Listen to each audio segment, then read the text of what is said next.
Video coverage of IT Expo is brought to you by Content Boost, the content marketing specialists. Amplify your sales today. Hi, I'm Eric Linask here at IT Expo in Miami. On the program with me today is Steve Brummer. Steve is from 151 Advisors. Steve, thanks for joining me today. Thank you, Eric, for having me. So one of the really exciting things about being at an event like IT Expo is really the broad range of products, technologies, software, hardware, all that stuff that we get to see coming out to market and helping enhance the way businesses are able to collaborate and communicate. 151 Advisors, you've got what I'd consider a unique perspective on that, really helping companies bring a lot of those things to market. From that seat in the market, what do you see as some of the most interesting or most exciting or game-changing products that are being brought to market today? Well, that's a great question because it's all over the place, right? So we deal with a lot of international companies, and we actually have clients from Lithuania all the way to Singapore. And it's amazing how they look at products differently than what is created in the North America and US markets. A lot of the disruptive technologies are Me Too, but we're trying to find little really cool disruptive products that want to try and bring the products to market. And the biggest thing for us, and we focus in on, is the monetization of it. Really smart guys out there, really cool stuff, but how are you going to sell it and how are you going to make money? And so that's really some of the things that we look for is what are the products that are on the market that we believe can actually help drive revenue, drive new areas within the technology fields that we're looking at. So the public drives that, right? So the public, whether it's an enterprise or a consumer, drives that, and so we try and find really cool things that they want to be able to use. But how do you make money? And that's really where we focus as a firm. One of the interesting things about this era of technology that we're in is we're seeing startups being launched more than daily. Yeah, that's for sure. You know, and a lot of those companies aren't necessarily in it for the long haul. They're in it looking at themselves as acquisition targets. How do you factor that into to your formula? Well, you get acquired by having either subscribers, recurring revenue, something driving that revenue, because most of the time you're not, yes, there are companies being bought for a hell of a lot of multiples based on no revenue at all, but you still have to have a product. You have to have something that's sellable. And so we always look at the organizations that are sitting there going, okay, well, if your goal is to get acquired and not go public, or that's a different kind of strategy that we look at. But if that's the case, then we look at saying, how fast can we get subscribers? How fast can we get revenue going? How fast can we get that marketed? And is the market for that product big enough that allows you to be able to capture some kind of market share in order to show value and raise the valuation of that company? Are you preferential towards hardware or software? No, we're a non-discriminatory firm that allows us. We've hit our stride with software and application companies for sure, especially in the IT and the wireless and mobility space, and now the machine-to-machine. One of the reasons I'm here not only is we are announcing this week a new M2M IoT practice within our firm. So we have brought some other people to our company to be able to grow that practice, because we believe that is a great avenue of new technology, innovative ideas, and that we want to take part of that.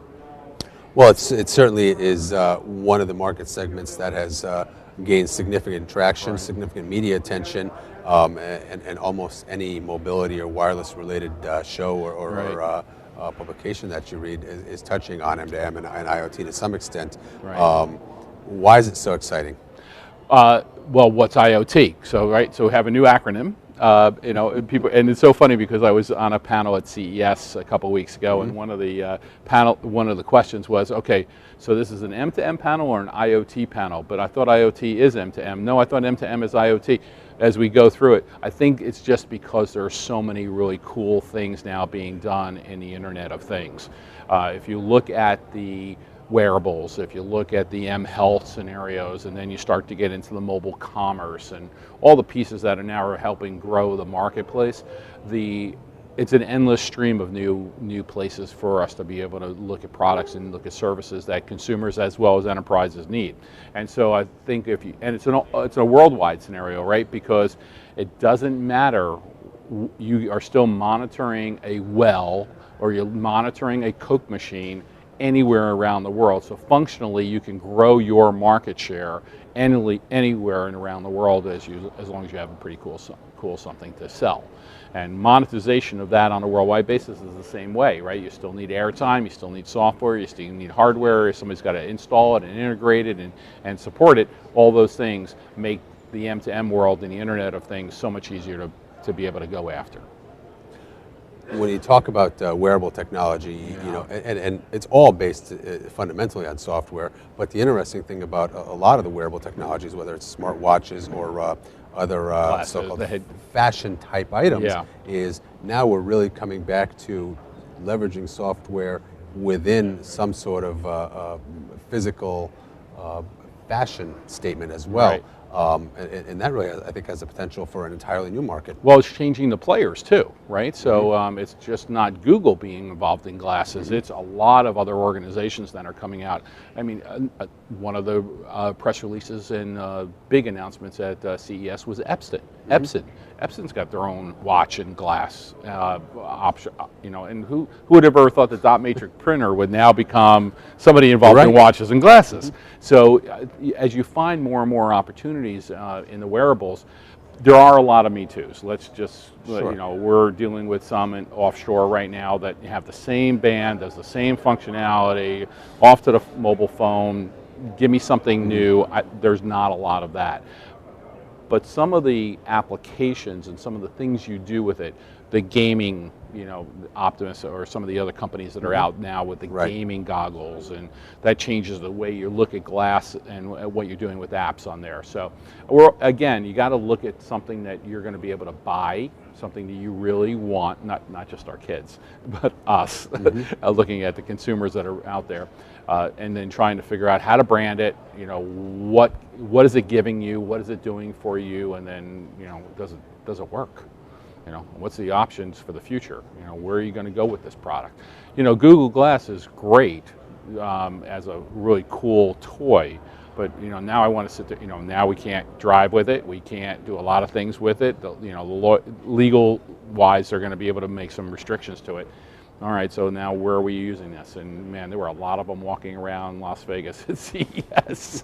It was amazing. What are you going to do with it? How are you going to make money?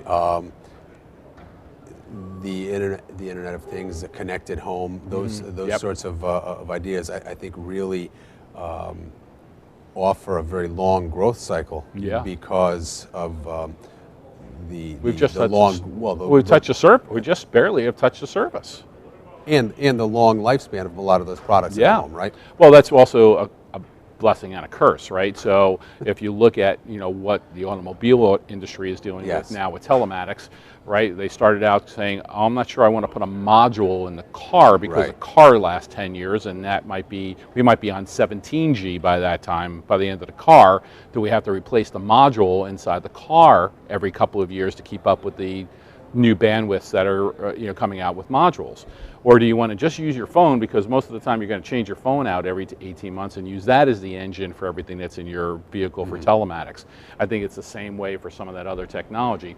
I mean, it's great to be able to go to some of the events and look at the home automation stuff, you know, but none of us, I don't know about you, I don't have the modern technology in there as far as my refrigerator telling me what I need to buy or turning off things remotely. And I think once we get to that point where you and I have that as a standard thing in our homes, then you know, explosive growth at that particular point. So I think those are the cool things that we look at and say, okay, well, what more can we do? It's, you know, it's just not the alarm, but you know, Digital Life from AT&T is doing really, really well. GE's doing a great job in home, that home automation stuff, and you know, it's fun to play. Absolutely. I think almost anybody out there will agree. Steve, thank you much for joining us on the program. Yep. I'm Eric Lanasker at ITEXPO.